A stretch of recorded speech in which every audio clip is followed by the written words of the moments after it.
My dear friends, मैं आपका दोस्त सुमित आज आपके सामने लेकर आया हूँ NCERT solution class 10th exercise number 1.2 question number 3 part second. और उस पार्ट सेकंड को मैं आपको सॉल्व करने में मदद करने जा रहा हूँ।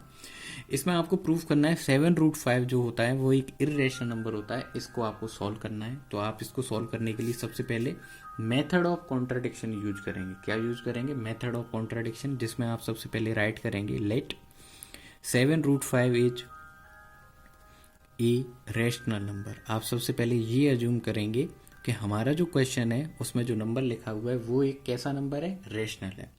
अब आपको अगर ये एक रेशनल नंबर गिवन है तो आप इसको a अपॉन बी की फॉर्म में लिख सकते हो। यहाँ पे b जीरो नहीं होगा और a और b जो नंबर्स हैं मेरे प्यारे दोस्तों, इसका जो SCF आएगा वो कितना आएगा? 1।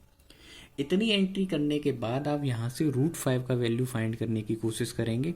इसके लिए आप मल्टीप्लाई का साइड चेन डिवाइड करेंगे, जिसमें a को आप b के साथ 7b क्या करेगा? डिवाइड। तो ये आ जाएगा √5 is equal to a upon 7b।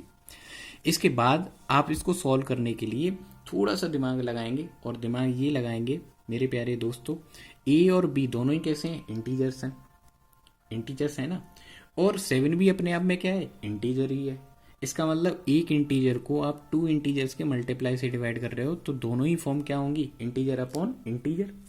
That means जो √5 है वो इंटीजर अपॉन इंटीजर आ गया। दैट मीन्स ये क्या हो गया? एक रेशनल नंबर। और मेरे सभी दोस्त ये जानते हैं कि रेशनल नंबर अगर आपको बताना है तो इंटीजर अपॉन इंटीजर लिख दो, और जो डिनोमिनेटर है वो जीरो नहीं होना चाहिए। देखो 7 तो जीरो है नहीं, b भी जीरो नहीं है। इसका मतलब ये रेशनल नंबर की डिफाइन को फुलफिल कर रहा है, इसलिए √5 अभी क्या प्रूफ हो गया है? रेशनल। बट मैंने अपने सारे फ्रेंड्स को क्या बता रखा है क्वेश्चन नंबर 1 में कि √5 क्या होता है? एक irrational number. But we all know that √5 is irrational number. इसका मतलब ये हुआ कि सर आपने जो भी कुछ सॉल्व किया है ना सुमित, वो सब गलत है। क्यों गलत है? क्योंकि हम तो पहले से जानते हैं कि ये क्या होता है? इर्रेशनल होता है। और आप कह रहे हो कि रेशनल है। इसका मतलब आपकी सारी बातें झूठी हैं। आपकी सारी बातें झूठी हैं तो आपका फिर जो पहला स्टेटमेंट है ये भी गलत है। तो दिस कॉन्ट्राडिक्शन